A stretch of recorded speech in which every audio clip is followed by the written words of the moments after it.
दोस्तों, आज की कहानी है।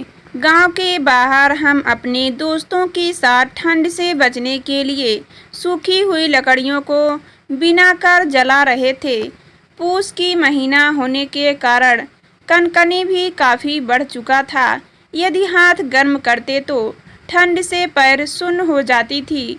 ठंड इतनी कि अगर कोई गलती से एक दूसरे को भी छू दे तो पूरे शरीर में बिजली कौंध जाती थी।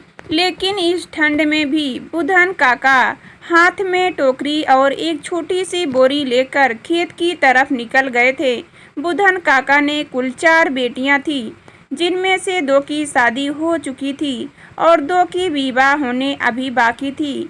बड़ी बेटी की विवाह हुई थी तब काका पूरे गांव वालों को विवाह में शामिल किए थे और पूरी धूमधाम से विवाह हुई थी। बड़ी बेटी के विवाह के समय बुधनी काका भी जीवित थे। बुधनी काका ने बड़ी बेटी के लिए बहुत सारी गहना पहले से ही बनवा कर रखी हुई थी। जब बड़ी बेटी की विदाई हुई तब काका ने एक एक करके सभी गहने देकर विदा की थी। बुधन काका कोई जमींदार नहीं थे, परंतु उनके पास 2-4 बीघा खेती लायक जमीन थी, जिसमें अनाज उपजाकर अपने परिवार की हर जरूरत को पूरा करने में समर्थ थे। बड़ी बेटी की शादी के कुछ सालों बाद वह मझली बेटी के लिए भी लड़के ढूंढने लगे थे। तब बुधन काका की दिली इच्छा थी कि इस बेटी की शादी किसी सरकारी नौकरी वाले लड़के से ही करूं। काका ने कई लोगों से लड़कों की जानकारियां ले रखे थे। इस जानकारी में से ही एक बगल के गांव के सरजू मास्टर साहब का एक बेटा था, जिसका नौकरी इस बार रेलवे में लगी थी। काका का बहुत ही मन हुआ कि अपनी मझली बेटी की शादी इस घर में करें। उसके बाद उन्होंने शादी के लिए सरजू मास्टर से मुलाकात किया। बड़ी बड़ी आंखें, हंसमुख चेहरा के साथ खड़ी नाक के आलवे उन्हें सेवा करने वाली बहू की तलाश थी। बुद्धून काका की मझली बेटी को देखने के बाद मास्टर साहब का तलाश इन पर खत्म हो गई थी। जब मास्टर साहब ने अपने बेटे की कीमत यानी दहेज 20 लाख रुपए बताए तो बुधन काका के पैर तले जमीन खिसक गई।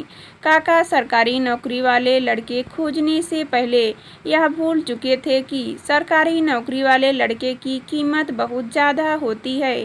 फिर भी काका ने हिम्मत दिखाते हुए कुछ दहेज के पैसे ऊपर नीचे करने को कहा, लेकिन मास्टर साहब ने दहेज की रकम कम करने से साफ मना कर दिया। बुधन काका का दिल बैठ गया, लेकिन काका ने हार नहीं मानी और अपने 4 बीघे जमीन से भी 2 बीघा जमीन अपनी मझली बेटी की शादी के लिए कुर्बान करने को तैयार हो गए। आखिर काका ने भी ठान ही लिया था कि अगर मझली बेटी की शादी करूँगा तो किसी सरकारी नौकरी वाले लड़के से ही शादी पक्की हो गई थी और दोनों तरफ से शादियों की तैयारी चल रही थी। काका ने दहेज के लिए अपनी 2 बीघा ज़मीन बेच दिया। ज़मीन बेचने का तो बेच दिया, लेकिन ज़मीन बिकने का टिक उसने दिल में रह गए। आखिर वह चिंतित भी क्यों नहीं होते। अभी 2 बेटियों की शादी भी तो करनी बाकी थी।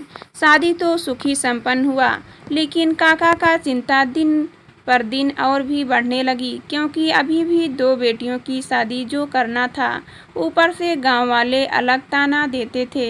एक बेटी की शादी अभी जमीन जायदाद बेचकर कर दिया, तो अब इन दोनों बेटियों की शादी कैसे करेगा। इसी तरह के कई ताने सुनने को मिलता था।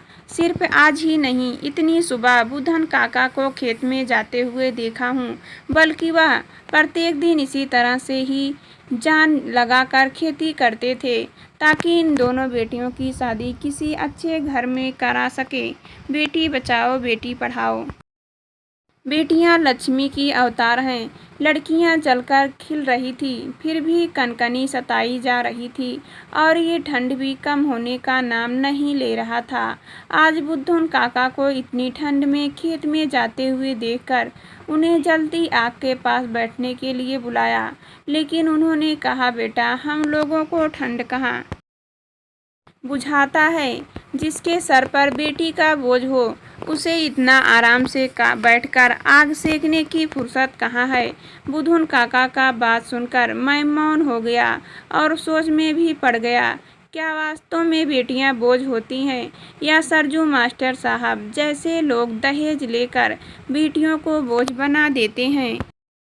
खैर, समाज की जिम्मेवारी सरजू मास्टर जैसे लोगों के पास रहा तो बेटियां यूं ही बोझ बनती ही रहेगी।